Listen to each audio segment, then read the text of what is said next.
Imagine being a child whose kingdom is destroyed, whose father is killed, and whose only future is exile. Most children will fade into history, forgotten in the dust of empires.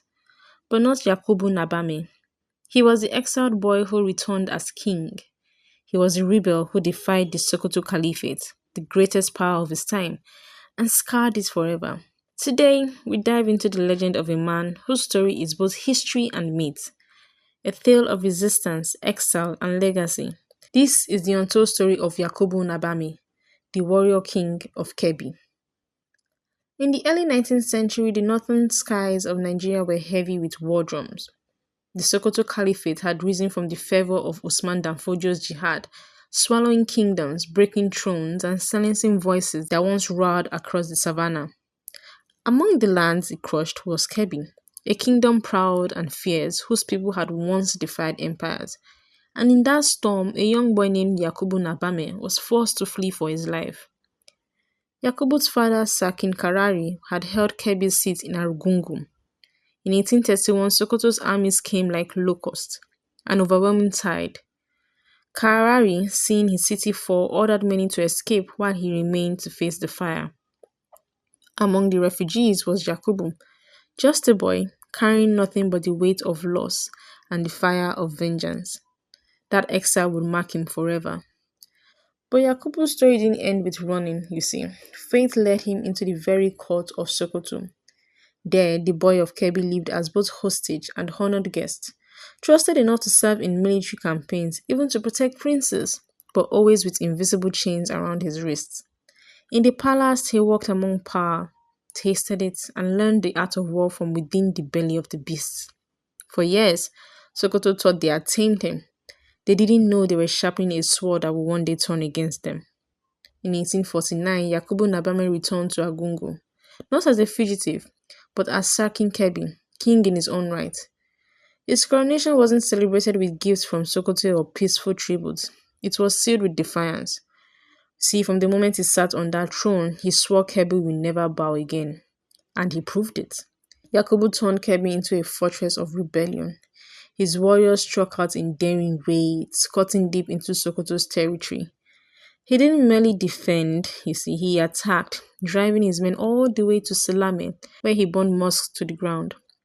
This was not just a war. This was humiliation for the Sokoto Caliphate, the empire that had never before lost land outside of Borno. For years, Yakubu made them bleed. His name became thunder rolling through the savannas. Sokoto's soldiers whispered it in unease, while Kebbi's griots, those keepers of memory and song, began to sing of him as the savior who had returned from exile to lift their people's chains. But you see, heroes are never granted peace. In 1854, Yakubu died in battle during a raid, cut down while striking blows to Sokoto's might. To some it was a tragedy, to others it was destiny, an ending as fierce as his life. Yet death did not silence him, because in the years after, Sokoto never again truly broke Kebbi. That defiance of his carved a permanent scar into the empire's skin. Yakubu's legacy was not buried with him. The palace he built, Gida Nabame, still stands in Agungu. Today it is known as Kanta Museum, a national monument where the elements of Kebbi are buried, and where relics of Yakubu's era, swords, robes, artifacts of resistance are displayed for all to see. Walking its halls is like hearing the echo of his footsteps. And the myths? They live in the voices of griots who tell how Yakubu was more than a man, how exile gave him the strength of the ancestors, how his spirit still rises with the Agungun warriors when the drum beats. They call him the Wallace of Africa, the one who refused to kneel. Legends whisper that his rage was so great his enemies saw him in dreams, clad in white, commanding storms against Sokoto's armies. Even today, Yakubu's name is not forgotten.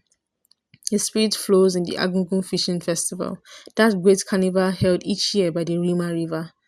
Thousands gather with nets and bare hands, plunging into the water, celebrating unity, resilience, and the pride of Kebbi. It's not just a festival of fish, you see. It's a reminder that Kebbi once resisted and survived, that a boy in exile returned to claim his kingdom. His story breathes in every dance, in every splash of water, in every retelling of the past. Yakubu Nabame matters because he proved something timeless, that no empire, however mighty, can erase a people's spirit. He died in war, yes, but his defiance outlived him. His palace stands, his festival thrives, and his legend echoes, teaching that resistance is never in vain. And so the exiled prince who became king remains more than history. He is a legend, a warning to empires, and a beacon to the oppressed. It showed that exile does not end a destiny. Sometimes it creates it. Yakubu Nabame's story is a reminder that exile is not the end. Sometimes it forges a destiny sharper than any sword. The Sokoto Caliphate may have thought they had crushed Kebbi, but Yakubu made sure his people's spirit would outlive empires. Next time on Legends Untold, we'll journey into another tale of Africa's hidden past, another voice, another story, another legend that refuses to die. Until next time, I'm your host, Whimsical Amy. Don't forget to like, subscribe, share, and comment. Signing out.